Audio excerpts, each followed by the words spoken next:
Oi, gente, tudo bem? Temporada nova do Pode Falar Mãe no ar e eu chego hoje com mais um episódio, um assunto que eu chamaria de polêmico. Vamos falar sobre chupeta. Pode ou não pode usar? É mocinha ou é vilã? Seu filho já usa? Até quando é ideal tirar? Fique com a gente até o final desse episódio, que eu prometo que você vai tirar suas próprias conclusões e tem várias dicas para você também. Vamos ter muitas participações, uma fonoaudióloga, uma psicóloga, mães que vão compartilhar das suas experiências aqui com a gente. E já apresento aqui meu convidado, Dr. Gabriel Politano, mestre em odontopediatria pela USP, doutor na Faculdade de Ciências Médicas da Unicamp, professor na área e gestor de clínicas especializadas aqui em Campinas, né, Gabriel? Muito obrigado pela presença. Obrigado você, Lari. É um prazer imenso estar aqui, com certeza, para falar desse assunto. Gostei bem, né, desse mocinha ou vilã, né? E é bem isso mesmo, acho que vai ser bem gostoso. Então eu já vou bem direto ao ponto, né? Quando a gente conversa com a maioria dos odontopediatras, dentistas em geral, sim, unanimidade ser totalmente contra a chupeta. É o seu caso, Gabriel? A gente tende a ser, né, como a gente estava conversando, a gente tende a ser contra, porque a gente vivencia no dia a dia todos os problemas que ela causa, né? Seja de risco de trazer deformidades, potencial risco de interferir no aleitamento, o mau posicionamento da musculatura da língua, o mau vedamento dos lábios, a possibilidade de também piorar uma respiração oral. Então, são tantas possíveis complicações que, obviamente, vai depender de outros fatores, mas isso faz com que a gente não queira isso para a saúde da criança, né? Então, de cara, via de regra, a gente não quer que ninguém exponha os seus filhos à chupeta. Por outro lado, quando a gente recebe uma família que sentiu a necessidade, que quis colocar a chupeta e que nos pontua, eu vou continuar, porque agora, no momento em que eu separei do meu marido, mudei de cidade, meu filho está desfraldando, não me peça para remover a chupeta. E a gente diz o que tem que ser feito, né, com o propósito de remover o quanto antes. Eu acho que é como tudo na maternidade, né, doutor? Existe o ideal e o real, né, o possível, assim. Exatamente. Então, vamos começar falando um pouquinho do ideal, né? O ideal é não usar. Por quê? Quais seriam, então, você já citou alguns, mas os principais prejuízos, assim, os piores? Joia, vamos lá. Pensa assim, ó, Lari, se você agora prestar atenção, qualquer um que estiver nos ouvindo prestar atenção, a ponta da língua dessa pessoa está no céu da boca. O repouso da língua é no céu da boca. Ele não é um músculo que fica nessa posição.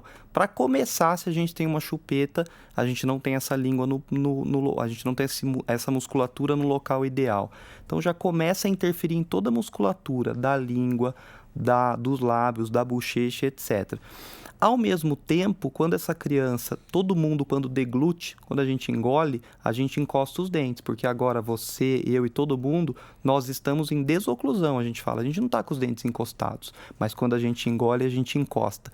E se na frente tem um bico, a gente encosta os dentes do fundo e esse bico empurra esse osso para cima ou para frente. Então, e isso a criança faz milhares de vezes, seja de dia, seja acordada, seja de noite.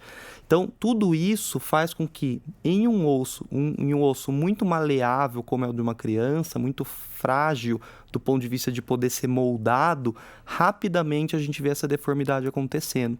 Então, é uma somatória de problemas que vai trazer uma deformidade do osso, um mau posicionamento da língua, uma musculatura de lábio hipotônica, e de repente, com 1 ano e meio, 2 anos, 3 anos, a criança tem que fazer tratamento ortopédico, ortodôntico, tem que reposicionar os dentes, tem que fazer fono, tem que ter ajuda de uma psicóloga para ajudar na remoção, porque os pais não conseguem. Eu acho que é importante, quando a gente fala da chupeta e das interferências dela, a gente trazer aqui 3 pontos, né? Que é a sucção, a amamentação e o desenvolvimento como um todo. Antes da gente aprofundar um pouquinho mais, eu queria chamar a participação da Cláudia Coates, que é uma fonoaudióloga que gravou um vídeo aqui pra gente, muito importante, e ela fala bastante da importância do bebê e da criança conseguir sugar da maneira adequada. Vamos ouvir esse depoimento dela e a gente já continua aqui a nossa conversa. O ato de sugar é importante para a sobrevivência e para a comunicação. Como que ele é feito? Num primeiro momento, é o ato de amamentação. Então, quando a mãe consegue amamentar o filho, isso é altamente benéfico, principalmente durante os primeiros 6 meses, porque é no ato da sucção que toda a musculatura oral também vai ser desenvolvida, que a língua vai ser fortalecida. Só para a gente ter uma ideia, na língua são 17 músculos, então é muito importante essa ginástica da sucção para que a criança depois fale corretamente todos os fonemas. Perfeito. A fonoaudióloga Cláudia Cotes, ela é doutora em linguística, é fonoaudióloga aqui do grupo, né? Acompanha os profissionais da EPTV há mais de 20 anos, então já aproveito para agradecer aqui a participação dela. Tem essa questão que eles falam, os especialistas colocam, né, Gabriel, como a fase oral, que tem tudo a ver com o que a Cláudia acabou de explicar pra gente. Os bebês, principalmente aí nos primeiros meses de vida, têm essa necessidade de sugar, né? E aí acabam colocando a mão na boca, outros objetos. Exato. E normalmente é nesse momento que os pais usam a chupeta, ficam um pouco desesperados, né? Não sabem como agir e acabam usando a chupeta. Esse seria o principal erro, né? Exatamente. Lembrando que essa fase oral, como a colega citou, a fono, a gente tende a satisfazer ou tentar satisfazer com o aleitamento materno. Tá aí a importância tão grande também do incentivo ao aleitamento materno. Em teoria, a criança satisfaz toda essa necessidade. E às vezes a criança tem outras coisas que a deixam irritadas, e isso preocupa os pais, e aí os pais percebem que, como a sucção é algo muito inato, que tranquiliza a criança, se eu colocar algo mais, porque eu não vou conseguir amamentar agora, para que ela simplesmente faça a sucção, ela acalma. Geralmente é a gente que precisa da chupeta, né? Os pais que precisam, porque a criança está fazendo o papel dela. Mas os pais sentiram a necessidade de se tranquilizarem porque a criança não está tranquila, mas ela está no papel dela de descobrimento, de choro e etc. E aí os pais acabam colocando. E aí é que começa o problema. Sim. Se eles não conseguirem regrar esse tempo que eles vão usar. A Cláudia falou bem detalhadamente da língua, né, da musculatura da língua, mas esse ato da sucção tão importante, ele trabalha o desenvolvimento do rosto como um todo, né? A mandíbula, tá tudo envolvido. Tudo envolvido. A gente tem uma revisão recentemente publicada, que fez um compilado de todos os estudos mostrando isso, que a gente sempre falou. Amamentar, por exemplo, né, e isso tem um trabalho muito grande da língua envolvida também, promove uma maior chance da gente ter um desenvolvimento orofacial adequado. Então, quando você está amamentando, você tem que respirar pelo nariz. Enquanto você está amamentando, você está projetando a mandíbula e dando um estímulo de crescimento, porque todo bebezinho nasce com o queixo mais para trás. Você tem uma série de benefícios enquanto você amamenta, então está tudo interligado. E a chupeta entraria também aí, existe a questão da confusão de bico, né? Que seria o medo. Algumas pessoas colocam aí como a possibilidade das crianças se confundirem realmente, não entenderem porque é uma maneira diferente de sugar, né? Quando você suga o peito da mãe, quando você suga uma chupeta, e acabarem abandonando o peito da mãe. Isso é um mito ou é um fato? Exato. Pode acontecer a confusão de bico? Pode acontecer. Com a mamadeira é algo mais estabelecido, até porque a mamadeira vai levar para dentro da boca do bebê o leite, assim como o peito levaria, ela vai ter uma confusão maior.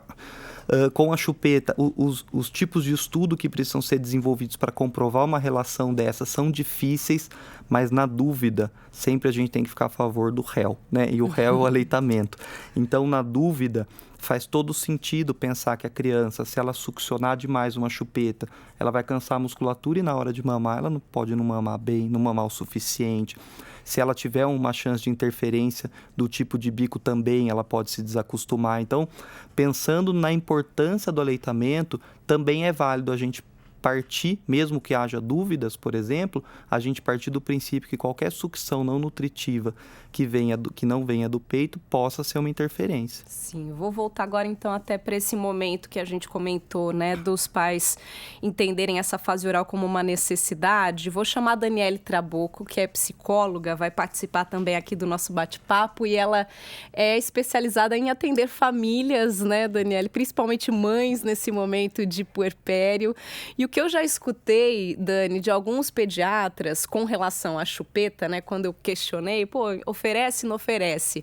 Foi avaliar todo um contexto da família, né? Que às vezes nesse momento do puerpério, dos primeiros dias, é um momento tão assustador, que mexe tanto com o psicológico dos pais, que às vezes a preocupação de não oferecer a chupeta pode ser um problema ainda maior do que você oferecer de fato. Então, Dani, eu queria que você começasse falando um pouquinho pra gente sobre isso, se realmente isso deve ser considerado e se nesse momento a gente pode dar uma trégua aí e, de fato, a chupeta pode ser aceitável nesse momento.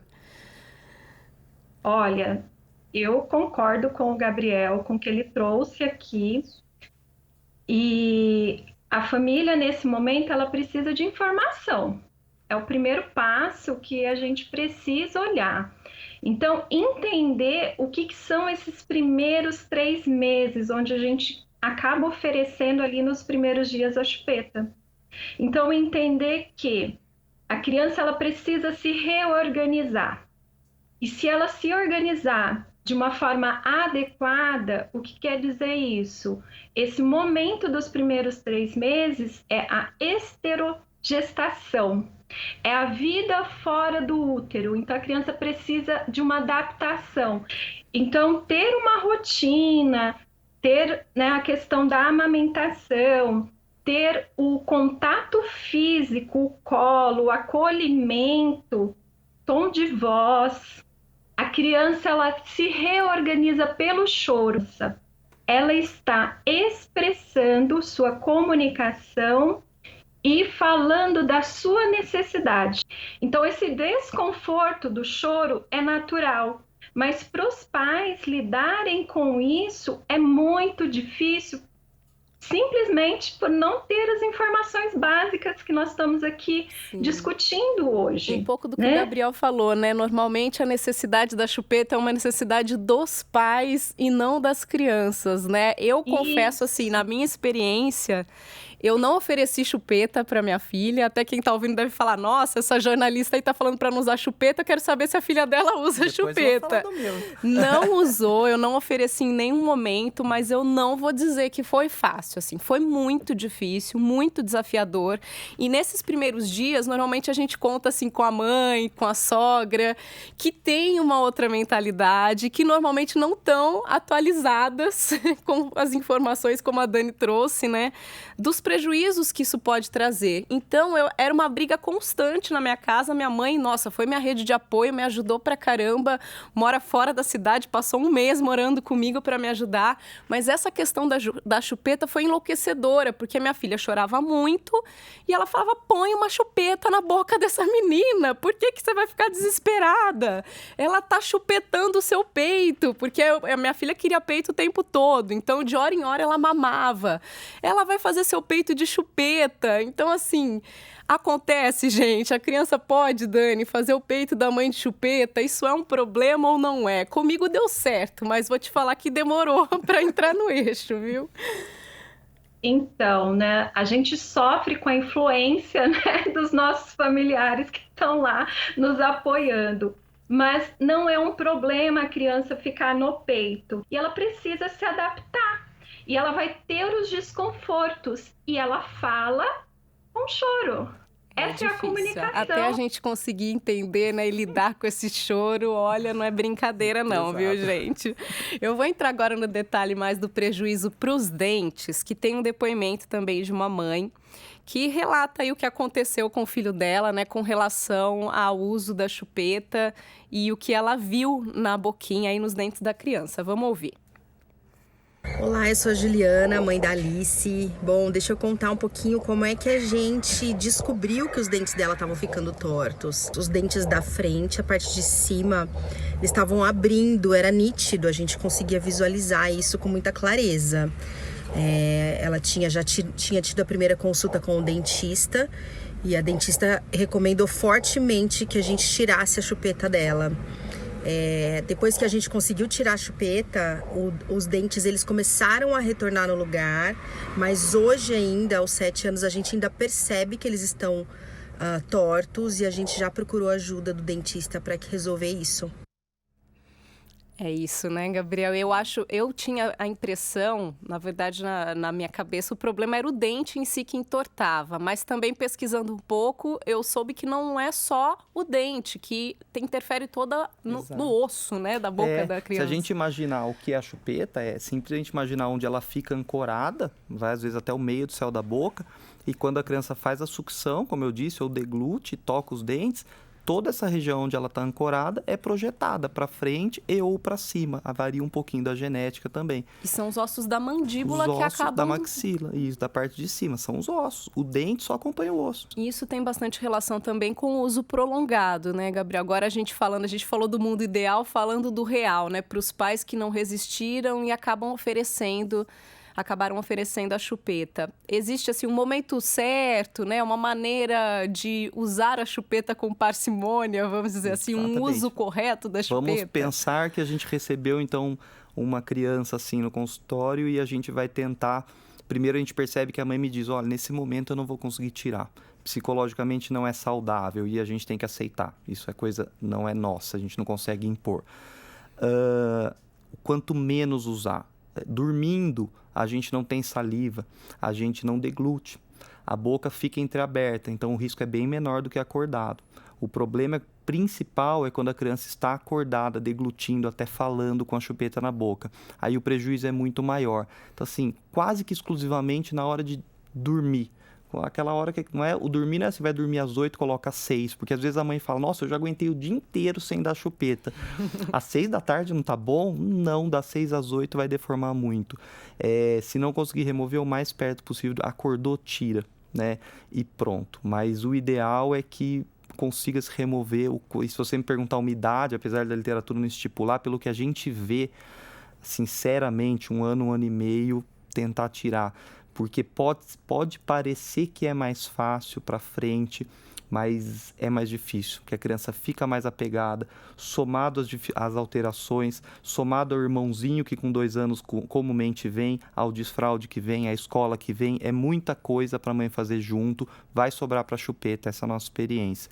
E a chupeta vai ser a última, e aí passou dessa fase, a deformidade é quase certa.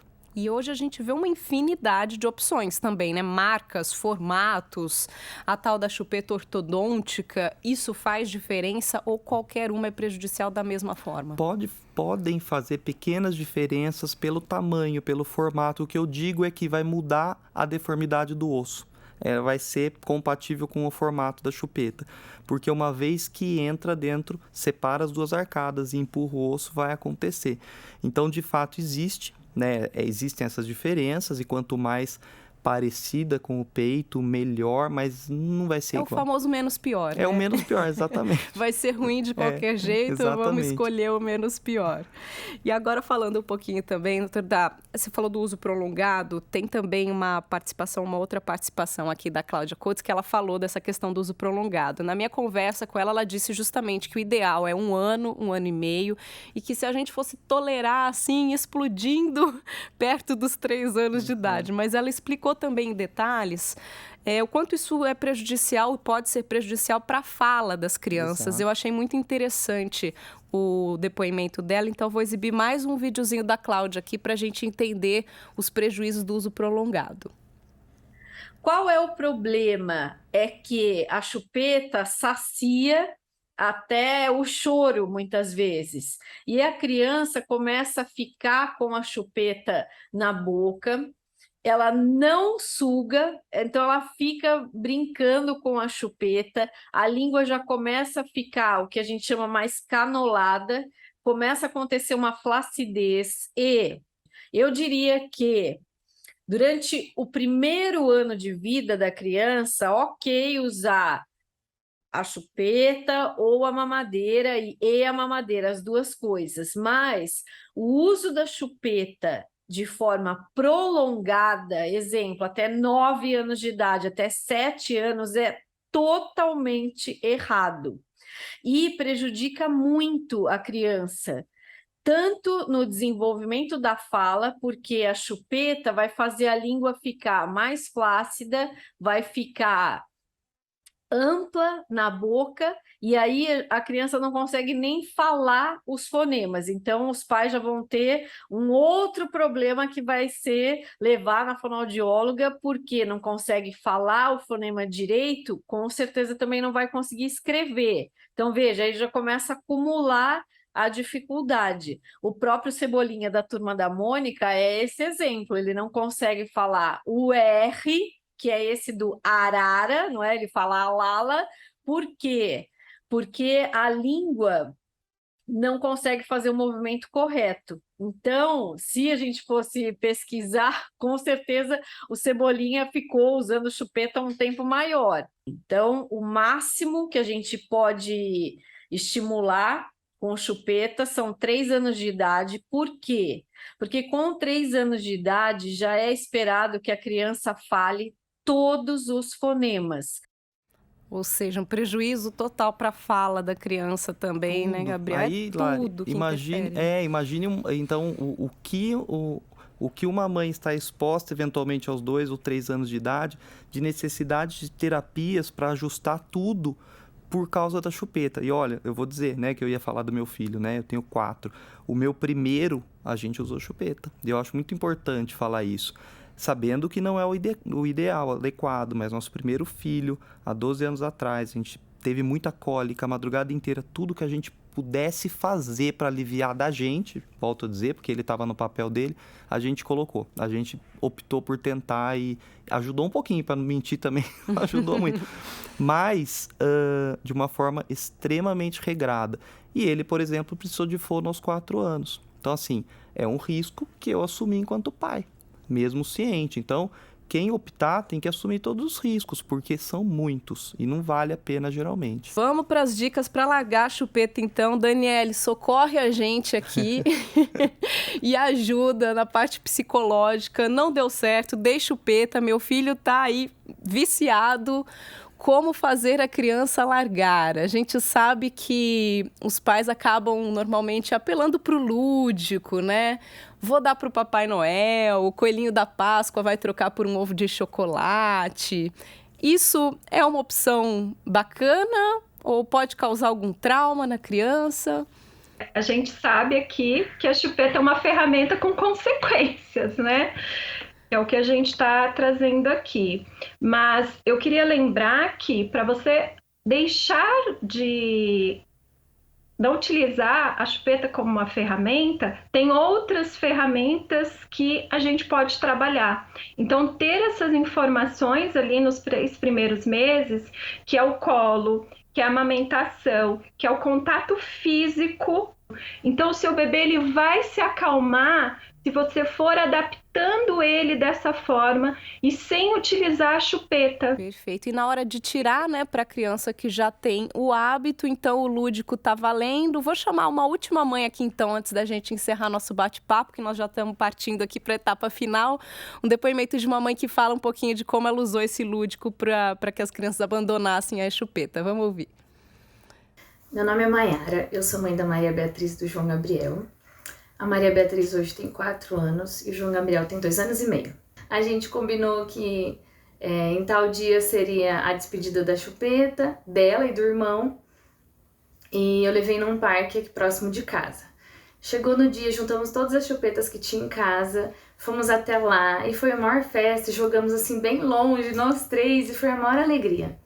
E não falaram mais nisso. Quando chegou a noite, ela pediu muito pro meu esposo na hora de dormir. E meu esposo veio, amor, onde tá a chupeta? Eu falei, não tem. Ele, como assim não tem chupeta reserva? Eu falei, não tem chupeta reserva. Eu vou bancar essa, ela vai ficar sem chupeta agora, a gente vai dar um jeito. E aí ele teve a brilhante ideia de falar que borboletas levaram a chupeta dela embora para crianças que não têm chupeta, porque ela não precisava mais de chupeta e nem o irmãozinho. Maravilhoso, né? Mas acho que é importante a gente colocar aqui. Na família também tem exemplo, né? Meu marido vai me matar que eu vou contar essa história, mas a minha sogra adora falar que eles moravam na fazenda e também ele tinha várias chupetas, já estava também, acho que com mais de um ano. E o tio levou ele para passear e tinha nascido um potrinho. Ele falou, lá que pequenininho, ele precisa da chupeta. Jogou todas as chupetas pro potrinho e à noite deu um escândalo que queria chupeta. Minha sogra não estava sabendo da história, não sabia onde encontrar chupeta, mas aproveitou o embalo e aí ele acabou abandonando a chupeta. Ô Dani, então, pra gente encerrar, acho que é importante isso, né? A gente usar o lúdico, mas também quando tomar a decisão, bancar essa decisão, né? Também não dá para ficar adiando, que aí confunde a cabeça da criança, né? Isso, é um combinado. Então, você vai fazer o combinado com a criança. E uma dica, né, é você empoderar, encorajar a sua criança. Aqui também eu usei o lúdico para tirar a chupeta, então ela escolheu um lugar. Então, você vai empoderando a criança. E quando a criança se sente confiante, ela vai deixando, e você pode fazer isso aos poucos. E é isso, quando a criança pedir novamente, lembrar do combinado, contar a história novamente, reprocessar com ela aquele caminho, e ela vai sair desse processo de uma forma saudável e sem traumas da chupeta. Gente, estamos caminhando aqui para o final do nosso bate-papo. Passou tão rápido, né? O assunto rende tanto. Vou fazer um checklist final, então, dos principais tópicos que a gente abordou aqui. Então, respondendo a pergunta do início, a chupeta é vilã sim, né? Então, se conseguir, resista, não ofereça. Se já caiu na tentação, não deixa passar de 1 ano, né? No máximo, aí, explodindo os 3 anos de idade, mas a gente já viu que passou de 1 ano, já é um problemão. E pode usar o lúdico, conte historinha, abuse da imaginação que tá valendo. Obrigada, Dani, pela participação, foi muito bacana, colaborou bastante, viu? Eu que agradeço o convite, espero sempre estar contribuindo com informações, porque os pais estão nesses desafios, né? E nós, enquanto profissionais, temos muito a contribuir, né, com essa nova geração de pais e de filhos, né, mais conscientes, né, sobre os cuidados. Com certeza. E obrigada, viu, doutor Gabriel, pela presença, por reagendar aí as consultas, fazer um sacrifício para estar aqui com a gente. Eu que agradeço pelo convite. Ficamos por aqui, espero ter te ajudado. Pode Falar Mãe nasceu para isso, para te ajudar a tornar essa missão da maternidade cada vez mais leve. Se você gostou do que ouviu por aqui, siga o nosso podcast na sua plataforma de áudio preferida, avalie com as estrelinhas, compartilhe com os amigos e também se inscreva lá no nosso canal no YouTube. A gente lembra que mais detalhes de todos os episódios estão no podefalarmãe.com.br e também no @podefalar_mãe no Instagram. Beijos e a gente volta semana que vem com um tema novinho para você.